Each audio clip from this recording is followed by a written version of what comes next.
ይኸውላችሁ ይሄኛው ሻኛው ይኸውላችሁ ከዚህ ጀምሮ እዚህ ጋር ይዩት ከዚህ ጋር ጀምሮ በቅሎ ማለት ነው እንዲህ ነው ይዞረው ይኸውላችሁ እዚህ ስር ይውልህ እዚህ ስር አንድ እጅ ይውጣል አያችሁ ይሄኛው ሰላም ጤና ይስጥልን እንዴት ናችሁ ዛሬ ደግሞ በሳምንት አንድ ቀን በሬዎችን እናጥባለን በሬ ስታጥቡ በተለይ ሐሙስ ቀን ቢሆን ጥሩ ነው ማለት እኔ ሐሙስ ቀን ስለምወዳት ነው ሐሙስ ቀን ማጠብ ትችላላችሁ ግን በተመቻችሁ ቀን ማጠብ ትችላላችሁ መጀመሪያ ስታጥቡ ጭቃ ያለበትን ቦታ ማርጠብ ነው ለምሳሌ አሁን ቀጣይ በሬ ያኛውን በሬ ማጥብ ከሆነ መጀመሪያ እሱን አረጥበዋለሁ ካረጠብኩት በኋላ ተመልሼ አጥበው መልካም ይሆናል አሁን እቺኛዋ ሻኛዋ ነው ሻኛዋ እጅግ በጣም ከበድ ብላለች ከገባች ሁለተኛ ወሯ ነው መስከረም 28 ነው የገቡት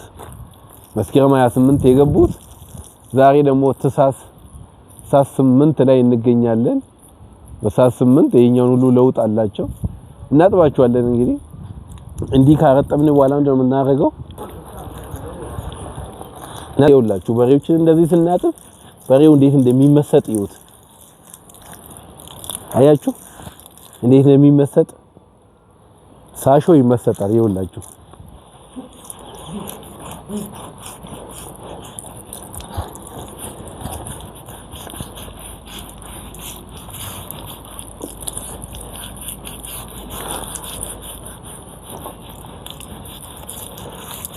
እንደዚህ ማጠብ ነው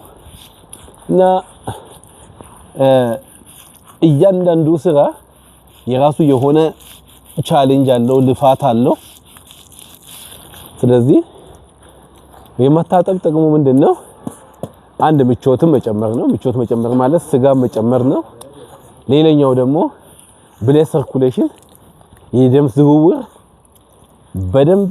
ይሄድልናል ስለዚህ በሬዎችን እንደዚህ ማጠብ መልካም ነው ብዙ የሥራ ዘርፍ አለ የከብት ዘርፉ ግን ይሄኛው ማድለብ እጅግ አዋጭ ነው ይሄኛው አንገቱ እንደደረበው አንገቷን ነው ምን ያህል እንደጨመረች አያችሁ ይሄ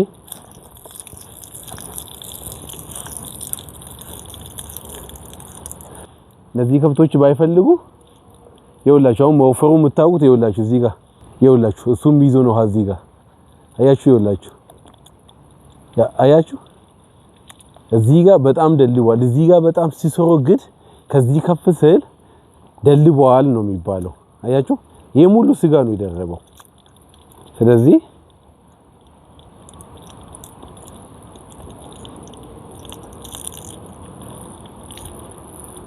እቺ በሬ ስትገባ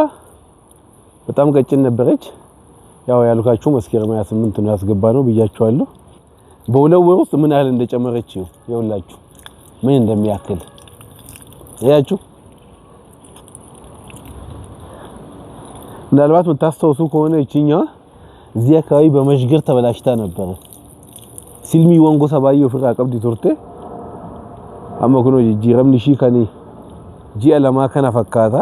ይሄኛው ነጩ በሬ ይሄኛው በጣም ነው ጨመረው ስለዚህ ይኸውላችሁ እየጨመሩ መሄዳችሁን በምን ታውቃላችሁ መሰላችሁ እንዲህ አርጋችሁ እንዲህ ስታረጉ ከሰውነታቸው ጸጉር እየወጣ ይሄዳል ይሄኛው ምንድነው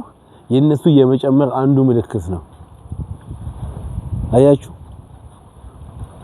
ኢቭን ቀለም እየቀየሩ ይሄዳሉ ይሄኛውን ያኔ ስንገዛ በጣም ነጣ ይል ነበር አሁን ግን ይኸውላችሁ ከደለበ በኋላ በቃ አይረብሽም ጸባይ ያለው ሰውነቱ ደግሞ ጥሩ ጨምሯል ይኸውላችሁ ይሄኛው ሻኛው ይኸውላችሁ ከዚህ ጀምሮ እዚህ ጋር ይዩት ከዚህ ጋር ጀምሮ በቅሎ ማለት ነው እንዲህ ነው ይዞረው ይኸውላችሁ እዚህ ስር ይውልህ እዚህ ስር አንድ እጅ ይውጣል አያችሁ ይሄኛው እንዴት ደስ እንደሚለው ምቾቱን ይዩት እና ሻኛ ስታረድ ማለት ነው የሚወጣው ከዚህ እንደዚህ እስከዚህ መውጣት ይቻላል ማለት ነው አያችሁት ሁሉም ጸባይ ያላቸው ማለት አትችልም እስቲ የኛውን እንሞክራለን ስለዚህ ውድ ተመልካቾቼ የማድለብ ስራን በዚህ መንገድ አዝናኝ በሆነ መንገድ በጣም እየተዝናናችሁ የውስጥ መንፈሳችሁን እያረካችሁ እንዲሁም ደግሞ እያተረፋችሁ ብር እየሰራችሁበት መስራት ትችላላችሁ። እነዚህ በሮች ምናልባት ከዚህ በፊት ሰርቼላችኋለሁ። መስከረም 28 የገቡ ናቸው። ዛሬ ስለዚህ አውርተናል። ይበቃናል። መልካም የስራ ቀን